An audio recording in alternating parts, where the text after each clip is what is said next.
Hello বন্ধুরা, তোমাকে এই যে ষাঁড়টা দেখাচ্ছি তোমাদেরকে, এ হচ্ছে কানা। শুনেছি যে কোথাও একটা গিয়ে খুব ক্ষয়ক্ষতি করেছে, তাদের বাড়ির লোকেরা গরম জল এর চোখে দিয়ে দিয়েছে, তার জন্য এর চোখগুলো কানা হয়ে গেছে।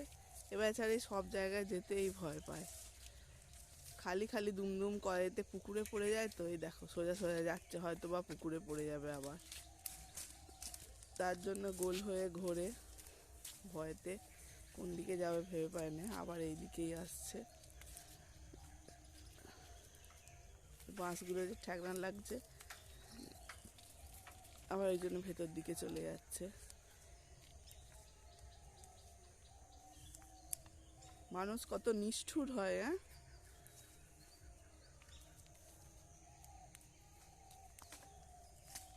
অন্ধ ষাঁড়, তার সে কত অসহায় দেখতে পাচ্ছ। বেরোবার কোনো রাস্তাই খুঁজে পাচ্ছে না, গোল হয়ে ঘুরছে, ভয় পাচ্ছে আবার বুঝি জলে পড়ে যাবে। হয়